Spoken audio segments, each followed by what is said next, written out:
Dear Heavenly Father, we again come to you so thankful for all the blessings you have bestowed upon us, all the trials that you've allowed us to persevere. We now ask you to send the Holy Spirit to open our hearts, our eyes, our mind to the messages for today. We ask this all in Christ's name. Amen. Amen.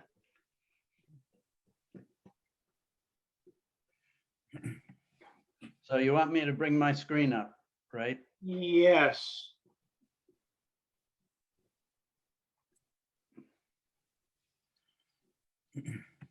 Can I say one thing? Go ahead. My experience with golf, someone should have prayed for the Holy Spirit before I started, just like you did. Golf's an easy game to not be good at. Well, I was successful then, if that's the measurement. All right, there we are. Take it away, Rob, our golf Okay. extraordinaire. Well, good morning, everybody. This is the INE session, information and entertainment. I hope it's some of each here. The sport of golf and Rob Sowersby were probably what I'll say preordained. My parents were Oregonians. My father came east in 1927. And at that time, if you remember anything about sports or history at that time, why Bobby Jones was the golfer of the time and inspired a lot of people. My father had time on his hands. My mother was finishing college and teaching in Oregon until they got married in 29. So my father started playing golf, and he informed my mother that golf was going to be the game for the Sowersbys. Well, Crystal had never heard of golf and probably had no idea what it was.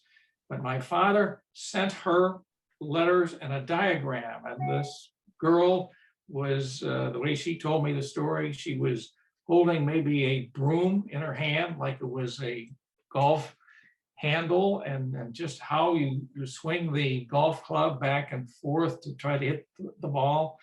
So it was in the family for many years later. Then what can we have here, Dave, on the slide on the right side, so our audience can see the knickers shot? It's there, Rob. No. What was that, Ted? We have the picture of you in the knickers. All right, well, that's okay. Is there any way I can get rid of this on one side and move it to the top? Well, okay. Now I just see you on my screen. There. Ted? Now you have your full screen on the picture with Roy and knickers. Yeah, all right. Now that's a typo because that is Rob in knickers. It should be Rob. Yeah. I'll back up here and you can see me. I'm wearing my knickers outfit here just to play the part today. All right.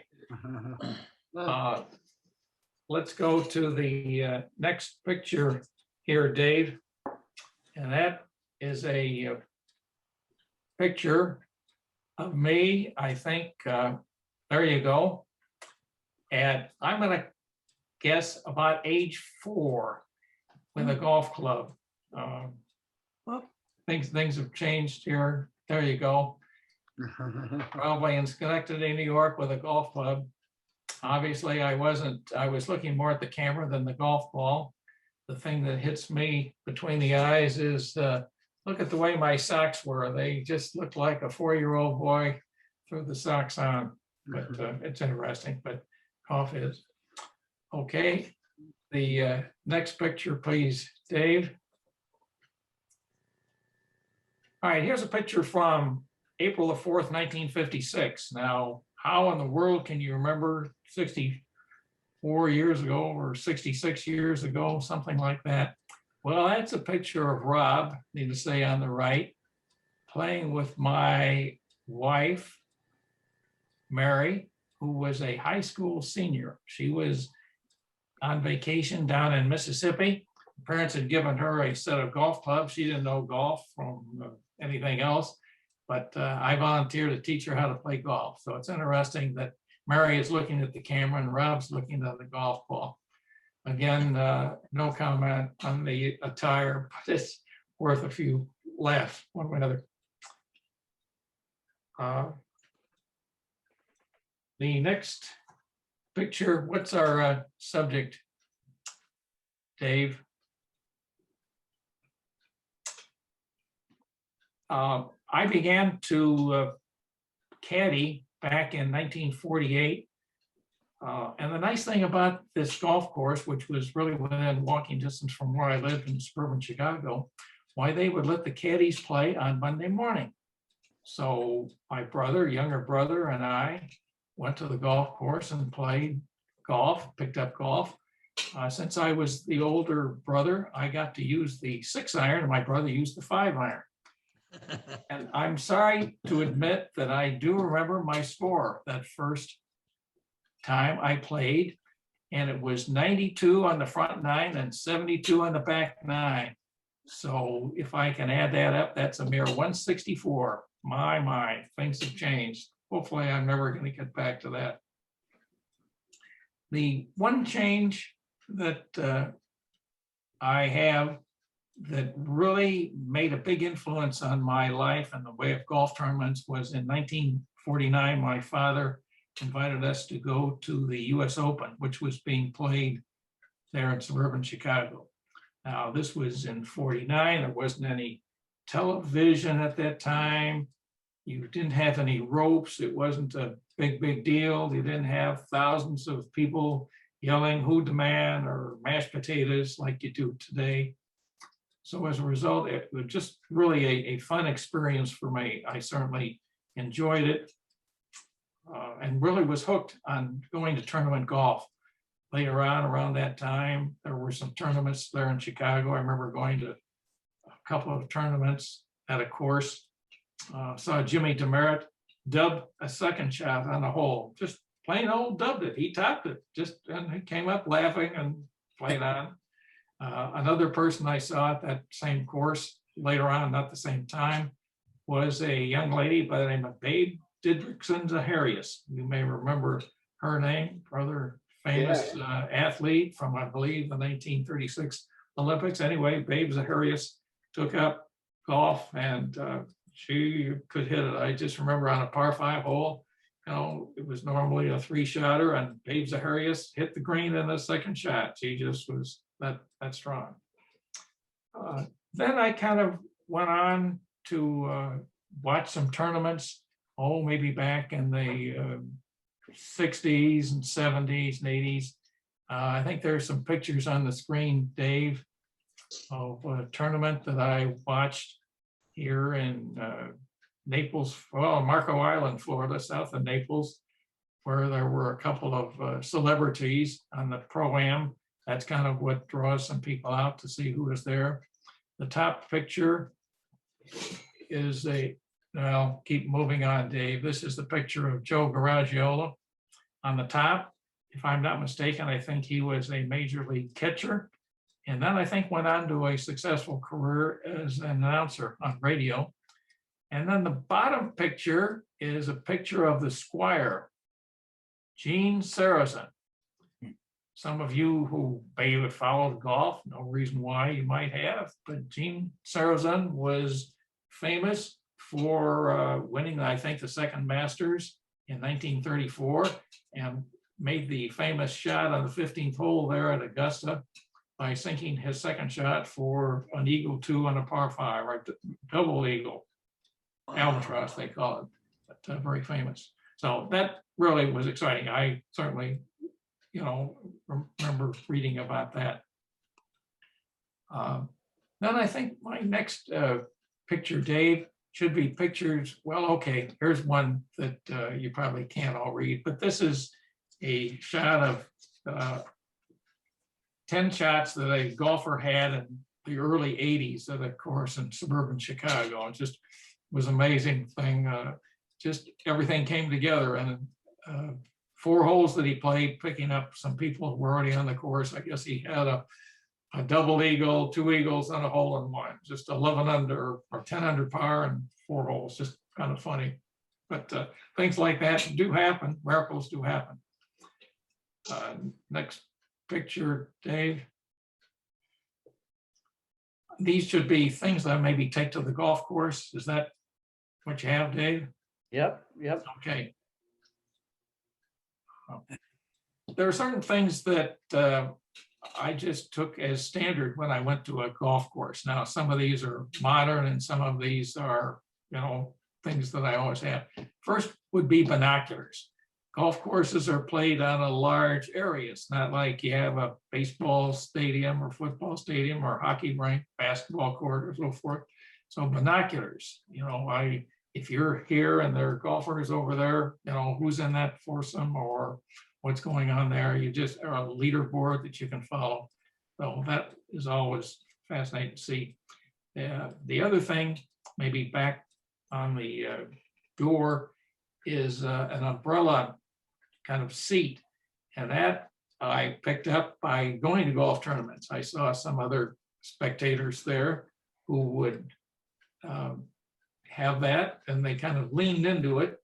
It takes some of the pressure off your legs, because for most golfers, at least, or the golf viewing public, why they would just follow a particular group from hole to hole, and you're moving and you're stopping and you're moving and you're stopping. At that time, why you had some grandstands, kind of like bleachers that you'd find at a high school baseball or football stadium. But generally, people just walked along a particular group. That's what they enjoyed. I think those are the 2 items that I vaguely remember there. In 1979, there was a course relatively new near us that hosted a couple of qualifying tournaments, one for women and one for men. And I enjoyed going out and just seeing them a day here or a day there. Just fun to be on the course. For me, it was a good chance to kind of, get away from the pressures of the stock market. This is, of course, before cell phones. So you were just away. It was just fun to see what their name was. Who cares? They just had a good game. But there was one of the golfers there, and that's the picture of Payne Stewart, which I think for you should be picture number 9, Dave. Okay. There was a course, the hole 18 was what I'm going to call a half moon hole, kind of around some water. And generally, you carried over the water on your tee shot, and you carried over the water on the second shot and bend it around to our left. Well, Payne Stewart was there, and I somehow was attracted to him. He had a nice swing. A little digression there. There are 2 types of golfers that you see these days. There are people who have just nice, smooth swings. And then there are the power players that just want to hit it, like Bryson DeChambeau now on the PGA Tour, that hit it 300 and some odd yards carry on the tee shot. Well, Payne Stewart had a combination of both those. He would be able to hit good solid drives on a nice swing, but he also on this hole attempted to carry the green, just cut right across the water. And I think he sent his caddy ahead. It just caught my attention. We'll get back to Payne Stewart in a minute. In the 1980s, I just had some time, and I was able to go to some tournaments that were here in our area. I think there's the Payne Stewart picture up there. That's the pair. The next picture I wanted to have were some of the gear that I, or maybe the pins that I had. Now we're going to, that's too far in advance. Oh, okay. I went to some out of town that I can't see them, Dave, from my angle, so I'm going to have to do it. In 1989, the PGA Championship was played at our course, And at that time, I felt that I was ready to move from just being a gallery person to being a volunteer. I had never previously volunteered. I've obviously been to a lot of tournaments by 1989, but I volunteered to do it. Now, let me digress here for a minute and discuss with you how golf tournaments are organized. First of all, you need to have a sponsor. We'll talk about this 1989 PGA that was sponsored by the PGA of America. That rotated around different parts of the country, different golf courses. So you have a managing group, and then you have, some volunteers. And I was a volunteer. What type of positions do you have to be a volunteer? Well, I mean, here's something from the BMW Championship that's going to be held down in Baltimore this year in late August. And it was just a list of the volunteer committees they have. Access control, which means that you keep people away from wandering in the wrong spot. Admissions, that's where you have people check in. We used to pay for them. Caddy hospitality, take care of them. Corporate hospitality in skyboxes and different booths. Marshals, that's what I was, a marshal on the side of the course. We'll get back to that in a minute. Media center, merchandise. These courses these days sell merchandise, and it's always fun to go to the merchandise tent.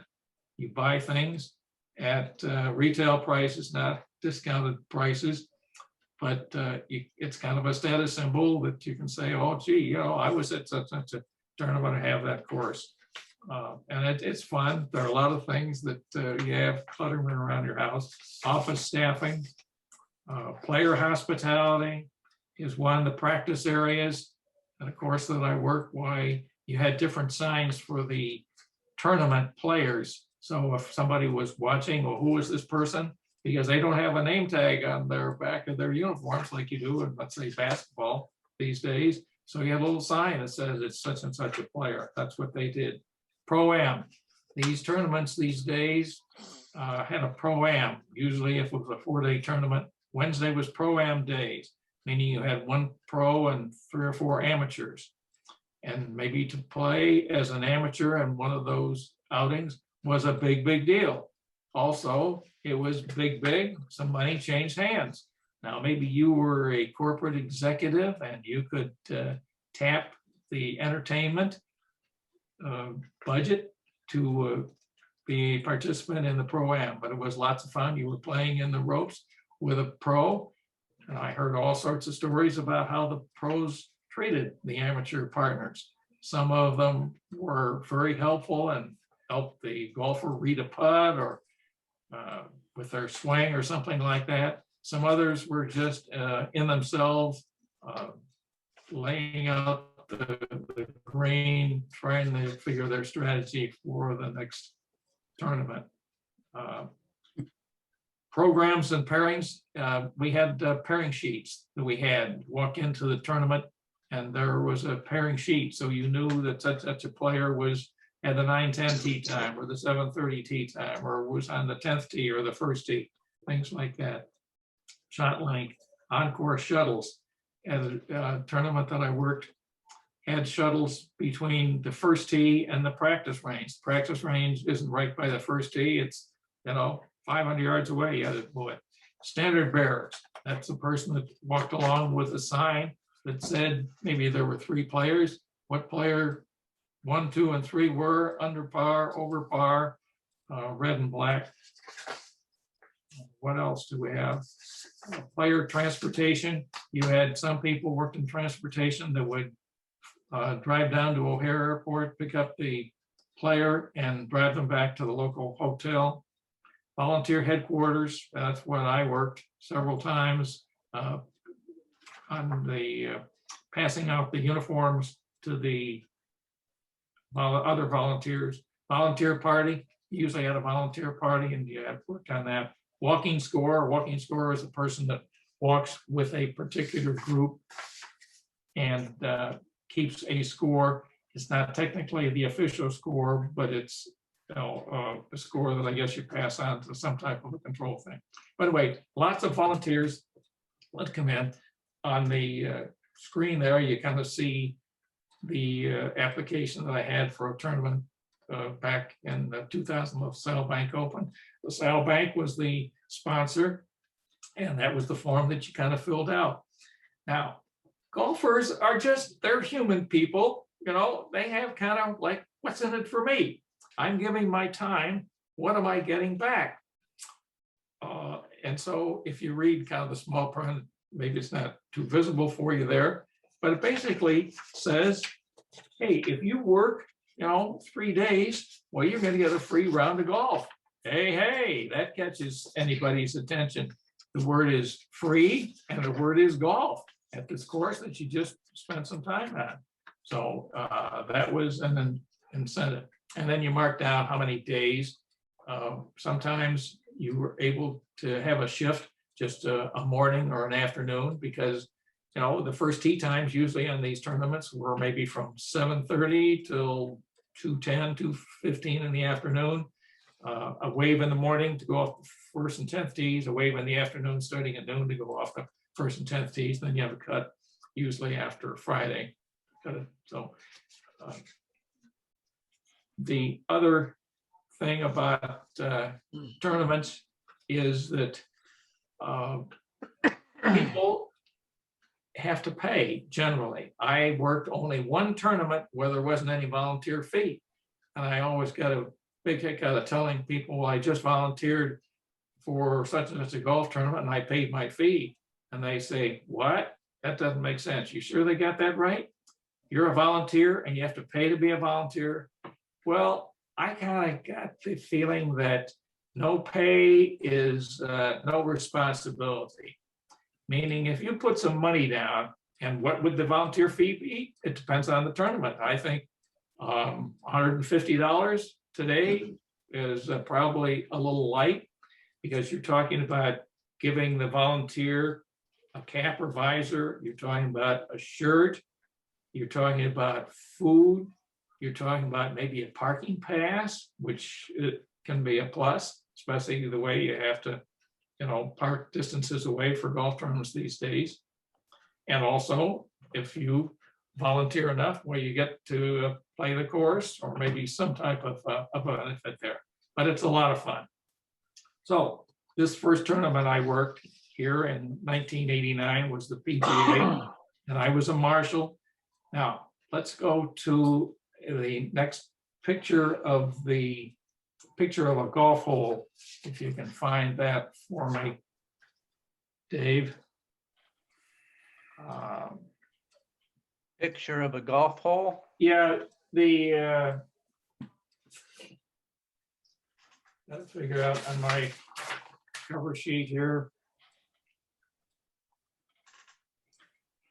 How about 17? Page 7. Pete's. Well, okay, that Got it. got it. Here we go.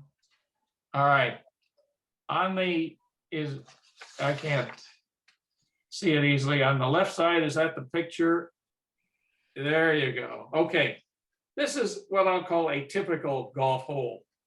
And you're going to have to pardon, this is Rob's writing. I never would have made a career writing things. But you have a tee and you have a crosswalk. And then let's say you have a couple of, I'm going to use the word landing areas. Let's say it's a par 5 hole, and then you have a green. So you need to have, you know, at least one marshal right there at the tee.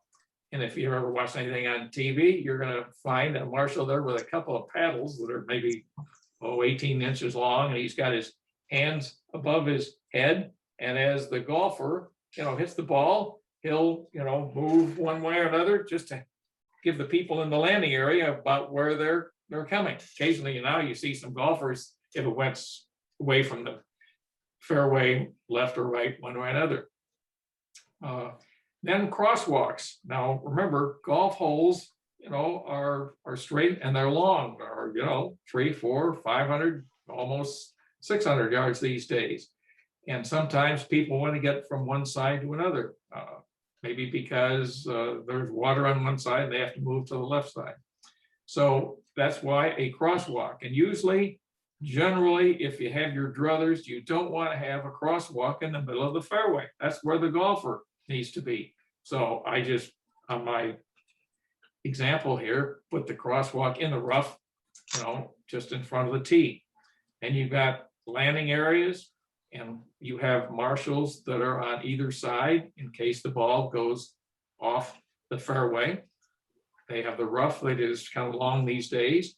Generally, a marshal who is in the landing area would have a little flag that they can drop, stick in the ground with a little tag on it, so the golfer could figure out where their ball is. And then up at the green, you've got marshals there. Generally, people who come to golf tournaments are golfers or have an idea of what they're seeing as opposed to a hockey game or a football game or something like that. Unfortunately, though, why there are certain, let's say, rules of etiquette that you've got to follow here. One is quiet. It's amazing how your voice carries on a golf course when there are no other sounds around. I mean, you can be talking to somebody you're standing next to, and that voice will just carry on there. Also, another thing that golfers are kind of, let's say, picayune about would be movement. When that golfer is ready to hit his ball, you're going to be like a mummy. You're going to stand still and you're going to be quiet. In back of the greens usually is an area where people are moving. They're moving from one side of the green, one hole to another, going to the refreshment stand, et cetera, et cetera. And golfers will stop until the marshal has stopped motion in back of a green. It's just, one of the things that we do. Now, let's go to the other slide, picture on the right side. I'm trying to give you a little crash course in things that you run into or you're somewhat knowledgeable about. There are lines on the golf course. And remember, marshals aren't there to be rules officials. The PGA of America, the LPGA, have rules officials that make decisions. But when you're 200 or 300 yards away and you're trying to signal to the golfer on the tee whether the ball is out of bounds or not, and they have to re-tee or something, why it's helpful to know what they're talking about. So on the top, I put white out there. That's a white line. If the ball goes the way I've written things there to the left, why that is out of bounds. And you have signals. You've got to signal back to the tee that the ball is out of bounds, generally by motioning, beyond the right. And unfortunately, if the ball goes out of bounds off the tee, the golfer has to hit 3 from the tee. Now you have some other lines here. First of all, the yellow line, and unfortunately I did it horizontally, I should have done it probably vertically. You'd have a yellow line, on a water hole where you're trying to carry it, maybe on a par 3 hole. If that ball doesn't carry over the yellow line, you're hitting 3 from the tee. You have a drop zone, you have to hit again. However, on a red line, which would be possibly on the side of a fairway next to grunge or something like that, not out of bounds, why, if you go over the red line, why the ball can be dropped on the fairway side, rough side, so forth. That's what the lines are. So it's something, I'll tell you a story if we have time here on a red line incident. Okay, let's move on to other tournaments I did. Back in the early 90s, I kind of revved things up here and I worked on a lot of different tournaments in different areas. One was the Greater Milwaukee Open, which was just up the interstate from where I lived. My mother lived in a nursing home there, and I would buzz up there. It was just kind of fun. Basically sponsored, I suppose, by the city of Milwaukee. A lot of public interest in it. And I had an incident. I was a marshal there on a par 5 hole where a golfer hit the ball off the tee it hit into some trees, and I was there with some gallery people. And the first thing you do is to put your hands over your head. Hitting by a golf ball is not your highlight of your life, and especially if you get hit, in a not soft spot of your body. The back or the tummy is okay, legs aren't too bad, but the head is bad incident. So the golfer hits off the tee, it hits into the trees, and the marshal is there to protect the ball that nobody picks it up, puts in their pocket, and walks away, steps on it. And we look around. Unfortunately, all those things happen, as you can imagine. So, there were maybe a dozen of us there in this particular grouping of smaller trees. And we duck, and maybe you hear the ball hit the trees, and you look around to protect it, so forth and so on. We looked around, we could not find that ball. Now, at that time, the rule was that the golfer had 5 minutes to find the ball. If you couldn't find it in 5 minutes, it was a lost ball. That means you had to go back to the tee. So this was a golf ball that we could not find, and just never done. The poor golfer had to walk back to the tee, hit 3 off the tee, and so forth. X number of minutes later, after the golfer is on the green, probably, we were there. That was my position at the moment, and I found a golf ball on the ground. And if that golf ball is available to show on the screen, let me see if I could give you the number there. That's number 12, Dave. But Okay. This is Jim McGovern's golf ball, at least to the best of my knowledge, that I found there. And unfortunately, I still have it, but I put it away. So one of those, number 12, Dave. Okay, I'm trying to get up to it here. Number 12, there was. Okay. Well, that's all I had to say about Milwaukee. There was no PGA tournament kind of on the other side of Chicago that I enjoyed. And as I may have indicated before, if I had my druthers, let me work a women's tournament, then a men's tournament. There you go. That's the Jim McGovern golf ball that I have wrapped up. If I had my druthers, I'd prefer to work a women's tournament, because the people that go to the women's tournament, they're golfers for sure. They're not necessarily just sportos. And it's just, fun.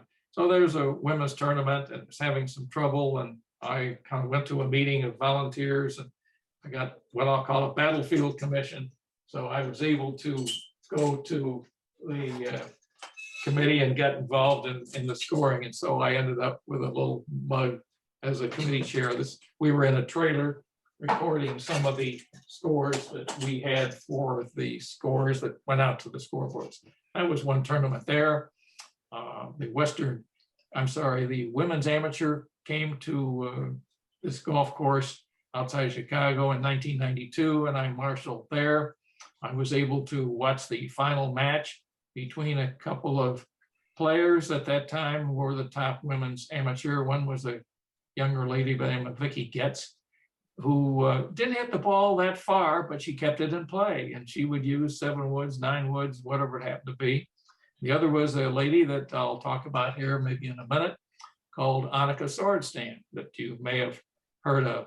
And it was all tied. It was a 36-hole final, and it was all tied on the 36th hole, which was that hole around the lakes again. So Vicky Getz hits it down the fairway and onto the green with her 7 wood, 9 wood, 11 wood.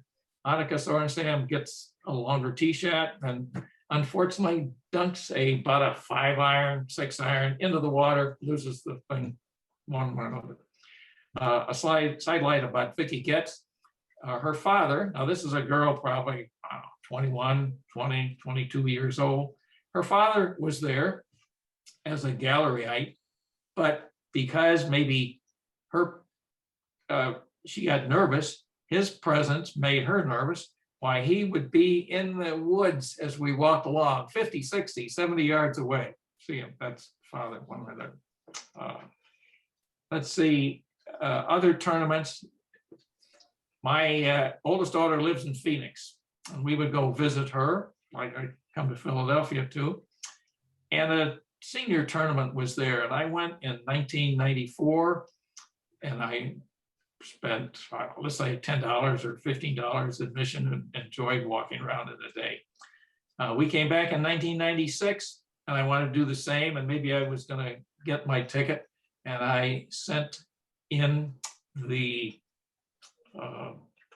application or something to get a ticket for a day or two, and I was told they're not selling those tickets for $10 or $15. They're selling season tickets for $100. Wow, $100. That's not only folding money, bigger folding money. That was two ways. Well, then I realized, hey, there are two ways to go to a golf tournament and kind of get through the door. You can pay your way in, yeah, but Sowersby was too cheap for that. So you can volunteer your way. Well, hey, I've volunteered at golf tournaments. It's a lot of fun. I'll be glad to volunteer. I'll be glad to be a marshal, like marshal this tournament and that tournament. Sorry, fella, those spots are all taken. Well, okay. What else could I do? I could be a standard bearer. There you go. I'm standard bearer. I know what they do and so forth. So I was going to be a standard bearer. So I get out to this golf tournament in 1996, and I was there a little early. I was assigned to be the standard bearer for, let's say, the 11:20 group, and I got out there at 8:30 because I had to know where I was going. And they said, hey, glad to have you here because, you know, somebody from the 9:10 group had to go at 7:30 because they didn't show. You're going to do the 9:10 group. Well, that's fine, no problem. So I'm putting on my apron where you keep the numbers, and they give me my standard. And who did I get stuck with that day? A couple of names that you may remember. First of all, a fellow named Jim Colbert. Secondly, a fellow by the name of Hale Irwin. At that time, he was just completely dominating the senior tour. And then the champ came in. The last name was Lee Trevino. And Lee Trevino was just a riot. I'm telling you, if you thought somebody talked all the time, you haven't seen anything until you heard Lee Trevino. He just was a ball of laughs all the way along. Unfortunately, the golf that day was just so-so for Lee. I think he had a 73. Jim Colbert went out and, I don't know, 38 and came back in 30 for a 68. And Hale Irwin just striped it, you know, down the fairway, on the green, in the cup, pair of 33s, 66. And I think he eventually won the tournament. So here I am at the 18th hole. Everybody's turning in their scores. And we get a trip to me from Hale Irwin's caddy. This is picture number 11, Dave. Okay. Hale Irwin's caddy gave me a signed golf ball with Hale Irwin's name on that I still have. And it was just a tremendous gesture on their part, that a nice, you know, souvenir that I had. Anyway, there you go. That's Hale Irwin's signed golf ball, just thanking me for being part of their group. Just they went out of their way. A lot of fun. Can I ask a question? Go ahead. Yeah, I used to live in the Chicago area. What course was this and where was it located? Yeah, Kemper Lakes up near Lake Zurich. Okay. That help at all? Yeah, I was in the south side. Yeah. Nothing there. In 1999 and in 2002, I came here to Southeast Pennsylvania, and the LPGA had a big tournament down in Wilmington at the DuPont Country Club. I marshaled there. I also, this is at Kemper Lakes, Dan, to answer your question there in northern suburbs of Chicago. I was a marshal. It came from another part of western suburbs, and I had volunteered to the head marshal, and I'd be glad to do it. And I ended up being a marshal there. Had an interesting incident going back to the shot we had about lines on one of the holes, a par 3. There was a red line in front of the water. Now it's yellow, but it was red that day. And I was subbing for the marshal who was there. And unfortunately, the golfer who hit the ball was Bruce Crampton, who had a reputation among the marshals as being pretty hard-nosed about treating people and wanting people to be quiet and so forth. So Crampton hits this ball. It carries the water hits on the grass and then had backspin on and rolls back into the water. Well, now he gets to place the ball there, and I was the marshal that had to tell Crampton where his ball was, and he was able to place it there and probably got up and down for no worse than a bogey. It just was one of those things that you had. In 2000, I worked the Women's Open, which was up at another suburb there. I was a zone captain. It was my first introduction to what we call skyboxes. A skybox is kind of like a space with, instead of having bleachers like we had years ago, it was where you had stands elevated and you were right next to the green. Well, I mentioned earlier how one's voice carries. Well, you could be there sitting in a nice skybox and your voice would just carry, saying, you could talk to your friend next to me saying, hey, it rolls left more than they play it, if you watch a lot of golfers because you're watching the green there. So I had to put a marshal up really in the stands with a paddle just to stand up when the golfers were ready to putt, because their voices had to be completely silenced. Speaking of stands and what the marshals did, we were generally taught to try to kneel instead of, if you had a group of galleryites behind you, well, don't stand there with your paddle in their faces. Hey, you should kneel down just to get it right. Just common courtesies that we had there. In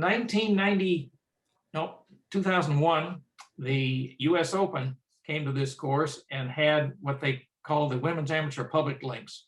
And it was a chance for people who were not from a country club, this would be women, to complete in an amateur tournament match play. And I was lucky enough to be the head of volunteers there.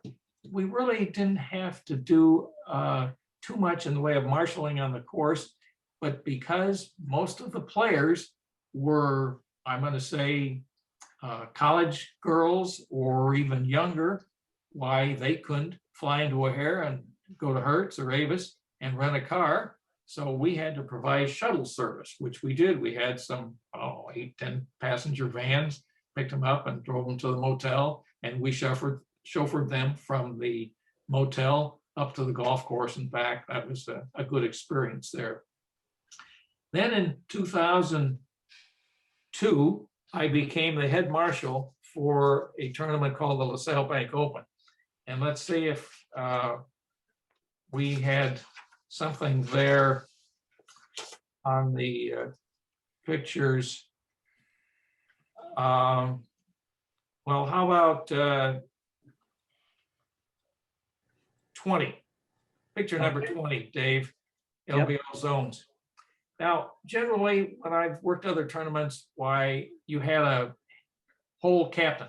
He was in charge of the volunteers in your particular hole. The people I worked with on the senior event there at this other course believed that was silly because these holes are 500-600 yards long, and the head marshal on that particular hole captain, should walk that whole thing and forth and back and back and forth and so on. It made more sense if you had a concentrated area.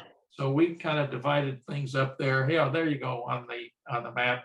That should be the zones that we had at this particular course. My assistant and I went over to this course, which I had never seen or played before. I think kind of on a February day, not saying we had any snow on the course, but we got there just to kind of map it out where you have zones and what you have on the right there. It's not worth reading, but you have a couple of tees and a couple of greens that are close together, or the fairways, as opposed to something else, maybe 2 or 3 holes on it. That's kind of the way we divided things up, and it worked out fine. I was able to, use my experience with other tournaments to recruit some hole captains, zone captains, we call. When you're a zone captain, well, you tend to try to rotate your people so somebody doesn't get stuck in one less desirable or position all day. give them a break. Not everybody can be at the green the whole day. Not everybody wanted to be at the tee all day, so we rotate them around. But that was a lot of fun. I certainly enjoyed that. Some great experiences there. Then I kind of, let me go back to Phoenix here after I had the Halo experience. Why, the LPGA also had a tournament there when I was down during spring vacation. And since I was a standard bearer, I decided I'd be a standard bearer. So in 2001, at a course, Moon Valley is the name of the course, if you've ever been to Phoenix, in downtown Phoenix, why I was there and I went to the tournament earlier. I had an afternoon shift and I was fortunate to be there when I saw Annika Sorenstam shoot a 59, and that is slide number 23, Dave. Just an amazing situation. I was not in that particular threesome, but I was there earlier. I saw Annika was making birdies and birdies and birdies. And when she finally sunk her last putt, happened to be on the 9th hole, which was her 18th of the day, and jumped into her caddy's arms, it was just an amazing thing. And so there was a little write-up. Well, there's something I have from a magazine. But no woman has ever since, now that was 20 years ago, probably March of 2001, that Annika had this 59, and no other woman has had a 59. On the men's tour, why, you've had, I think, maybe 158, maybe a couple for all I know, and occasionally a 59, but it was just fun that, yeah. Let's, if you're close to it, Dave, show picture number 24. Back in 1994 at this tournament out the Western, I was the co-head of scoring. And as a perk, remember, we're looking for perks, those golfers always like to, why, they had the committee chairs come out and play around the golf. And on some holes why it was closest to the pin or longest tee shot or something like that. And somehow Rob got lucky on a par 3 hole and he had closest to the pin. And what did I win? I won a set of metal woods, although obviously they were metal. Wood is a bad word, but they were very small headed. The price was right. I didn't pay for them. That was a gift. Probably trying to get rid of them, but I used them. But I took a lot of verbal abuse from some of my family and some other people. And so here, this was a picture. Mary borrowed a very big-headed driver, and that was my short-term Christmas present one year, and that's the picture that I have of it. But it was fun doing that. Some of the other tournaments that I worked later on, I worked the Northwestern men and women's tournaments, which were a lot of fun, especially you see some of the players. And playing Division I golf, Northwestern, of course, is a Big Ten team like Penn State, for example. You have some good competition, and winning is how you kind of keep your job, so to speak. It was just fun seeing some of the women golfers at some of the Northwestern tournaments pushing these 3-wheel carts, as some were carrying their bags, but definitely some were. It was just fun. I had some great experiences there that they had. Can I ask you, did you typically prefer doing men or women? Oh, definitely women. Sure. Well, I mentioned earlier, Dan, that I prefer to go to a women's tournament. And when you get to the college, then you're just seeing a few parents, maybe, but not a lot of, other people would come out to see a tournament. That's interesting. Tell me why you preferred women. They play a game that I'm more familiar with. I don't hit the ball 300 yards. See? So Yeah. when was it? The last tournament that I worked was the KPMG in 2018, before I moved here to Southeast Pennsylvania. I was the head of the volunteer services.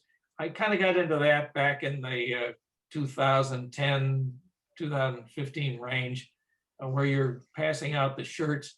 Interesting thing, how many volunteers did you have at that tournament? I think we had 1,000 volunteers.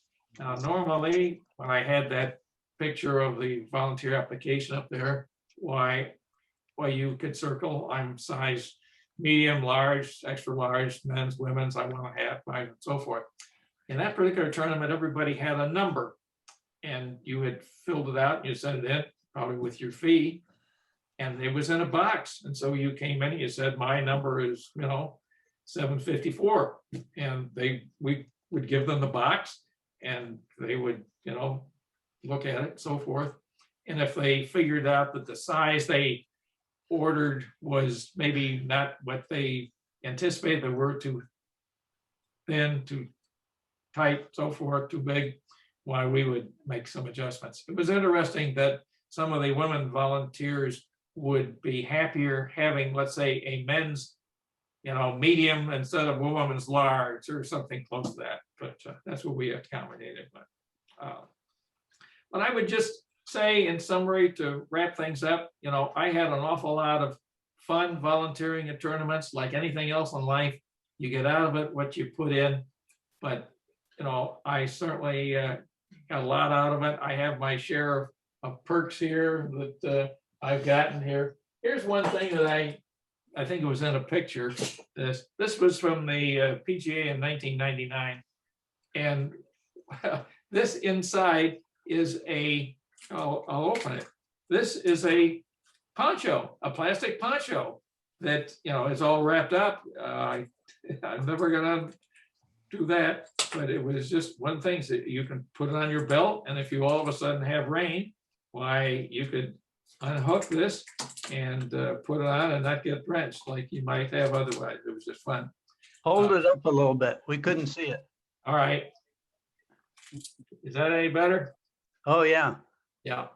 1 minute. This was the tournament in 1999.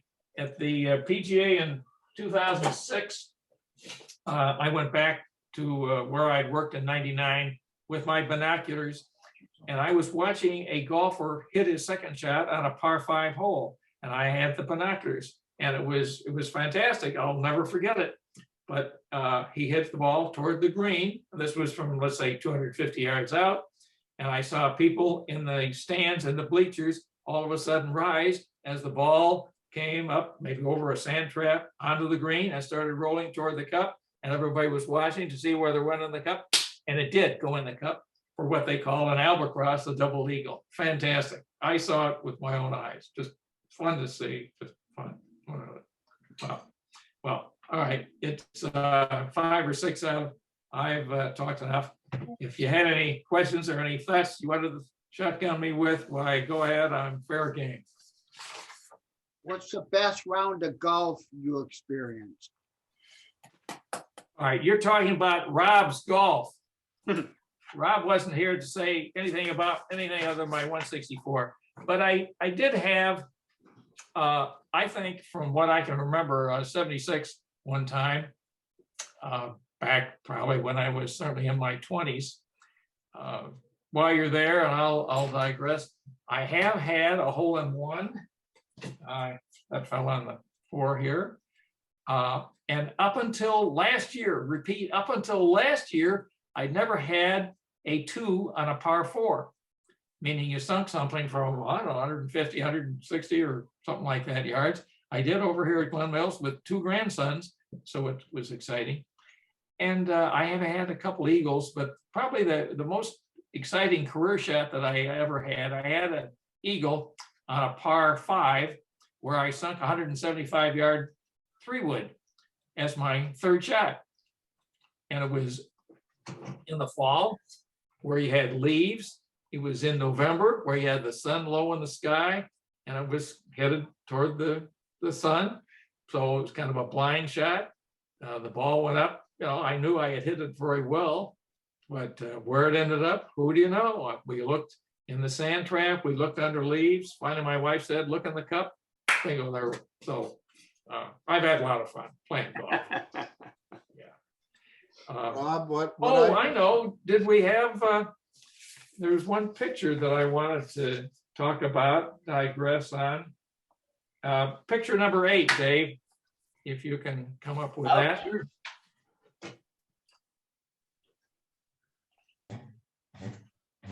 I'll wait.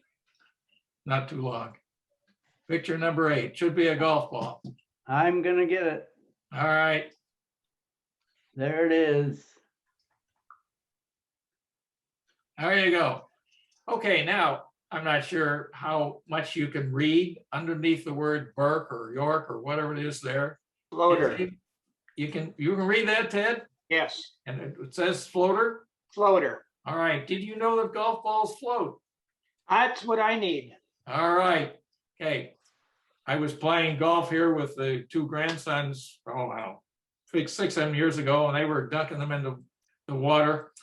And I felt badly for them. So I went to, let's say, Dick's or something like that, and said I need a dozen floaters. And they said, sorry, fella, we don't sell them. So I finally was able to get some floaters online. I sent them to the grandsons here without any card. My daughter says, where do these come from? Where are these from?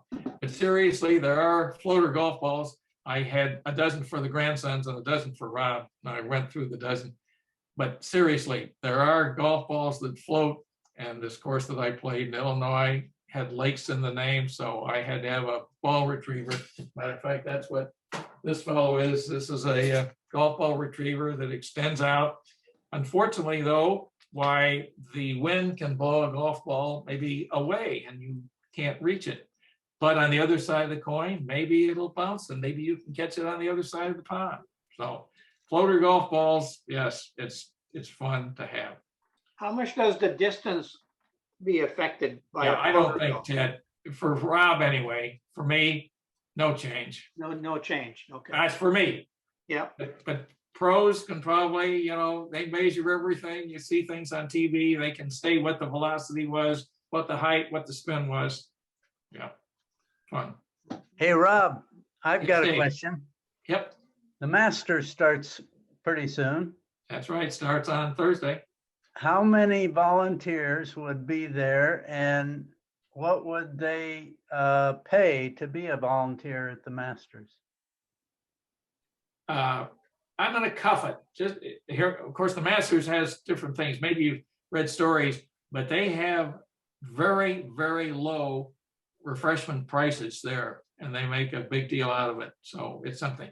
But so I can't help you on the Masters. I didn't work the Ryder Cup, but some other people did, and the volunteer fee for the Ryder Cup when it was in Illinois in 2012, I think was about $250. Definitely on the 200s. So Interesting. yeah, some decent money changed hands, Yeah. but depends on what you're getting now. Now that first PGA that I did, why we had pants and you have shirts, hats, you get the food, you get the parking, so you're getting something for your money. Sure. It's Rob, interesting. I'd never looked at it from that point of view, but Yeah, that's it. Rob, what I find unique about golf tournaments is the ordinary spectator, not even a volunteer, but the ordinary spectator can get really close to the big names. I mean, I've been within 10 feet of Arnie and Jack when they hit a ball. I've been practically next to Tiger Woods.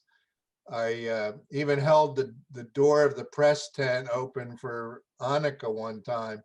And I was just an ordinary spectator. So with a little luck, you can get right up next to these people that you certainly can at a football game or whatever.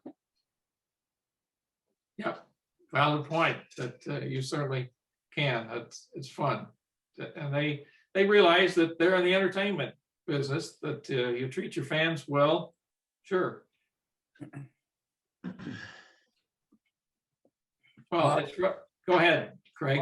Do golfers keep their own scores? Is that correct? Not quite. No. If you and I are playing in a twosome or threesome or something like that, I'm keeping your score, somebody else is keeping mine, and it's really rosy. So that's it. So I'm keeping your score, and your score is being kept by somebody, the other person in our threesome. But on the pro tour, the individual golfer is keeping his own score. Is that correct? Negative. No, that's what I'm saying, Craig. Oh, You're keeping your, well, I don't know, playing partner's score is the best way to describe it. Yeah. Wouldn't you keep your own too?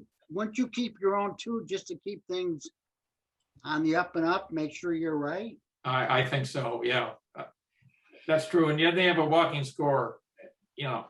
I don't know enough about that, Dan, to be completely accurate. Let me ask you, I used to live in the Chicagoland area, and now I live here. I grew up in Western New York, as you know, and so on. The countryside, the topography in Illinois is much different than it is in some of the other areas. Did that affect golf? Did that reflect on the golf course?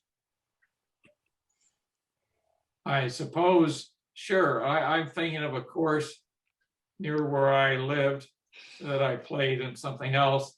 And all I thought after I played it, another long par 4, straightaway par 4. So those were the way the courses were built, flat. Here in Southeast Pennsylvania, why you've got hills and valleys and boulders that you have a lot more change in the topography. I think, but now the new courses, they come in with these earth movers and move millions of cubic yards of dirt. So you make your own topography. Yeah, that's right. You do it. Sure, you do it. Hey, Rob, I've noticed a trend in some of the tournaments where water and like they have an island green, and so water is becoming increasingly a obstacle in some of the more sophisticated courses. I couldn't believe that they were going almost 2/3 of the way around this lake. And Chambeau said he was going to go to the other green or the other. That's right. Yeah. And they outlawed that. And so he kind of hit it over the lake. But it's amazing how the waters are becoming huge challenges for some of these golfers. Well, see, that's the thing. They can drive the ball so far. Sometime you wonder, Dave, whether they're going to have to put a limit on how far the ball can go, because you can't. If you have a course that's, courses used to be 6,500 yards. Now they're making them 7,500 yards. Do you have an extra 1,000 yards that you can add on? Sometimes not easy. Not on the old line courses. A slight corollary to that. Did you know, Dave, there is a course in Idaho that has a movable green? No. A movable green on a par 3 hole. Wow. Let's say it's built on a barge, we'll say, and they can move it, maybe depending on the wind, depending on the length of the hole they want to have it. Movable green has the water, has the tee, but the green can move around. So I was watching a golf tournament just recently, and this golfer, his name leaves me right now, but his fiance was his caddy, and he wasn't consulting with anybody except himself on the distance and the wind, and he wasn't using his fiance at all. And everybody else had this, they were comparing notes and distances and paralysis by analysis. You ever heard of that? yeah. Okay. Sure. Whatever they do, some do their own thing. This fellow that won last weekend, Jordan Spieth, he's been with that caddy for, I'd have to say, 6-7 years. And they talk about everything. DeChambeau is the one that, the long hitter there. Yep, yep. But it is interesting to see occasionally a female caddy. In the case of, can't remember the fellow's name, Lee Westwood, I think is the one possibly you're Yeah, thinking of. Lee Westwood. Lee Mhm. Westwood, his fiance was lugging the bag. And I'm sure, Dave, I'm sure that Lee Westwood's fiance was not humping a 50-pound bag. I don't know. I don't know what they carry in there, but there might be extra shoes, all sorts of rain gear, golf balls, you name it. And they're probably thick leather, not some plastic that you and I might have. Oh, that's it. I've got all these questions. Let me ask you something else. All right, I'm gonna make this the last one for mercy's sake. Dan, go ahead. Okay, when you watch sports on TV and so on, you get a feeling of, if you got to know people, there's some of these people in sports you really like and some you wouldn't like so well. Your experience for over all these years, what strikes you as the person that you dealt with, a pro golfer that you really liked as a person, and give me a name of somebody that's on the other end of the spectrum. Well, remember, Dave, Dan, I don't have that, connection. No, Somebody I go to, yeah, there may be a guy that Kevin Streelman is one name that I follow, only because I happen to run across him. Nice swinger, but no particular name. Too hard to say one way or another. Sure, but it's just a lot of fun to follow. It depends on if you're a swinger or a slugger. Some of the fellows, the DeChambeau is a different game, than I play. That's why I say you watch some of the women. Just, they hit the ball in the fairway as opposed to just trying to slug it. So I'm saying impressions of people, just. yeah, well, yeah, there are just a lot. Well, let's go back to Arnold Palmer. Arnold Palmer is really the person that kind of made things. He just went out. He was made for the crowd, and the crowd was made for Arnold Palmer. There's a good answer for you, Dan. I'm sure. Well, listen, it's 8 after. I've run over my limit. Thank you very much. You've been a very attentive audience. I hope you had a little information, a lot of entertainment. But it's been a pleasure. And may you have another hole-in-one. Who cares? I have fun. Hit it, find it. So Good job. thank you one and all. Yes. Great. Over and out. Have a good week. Thank you.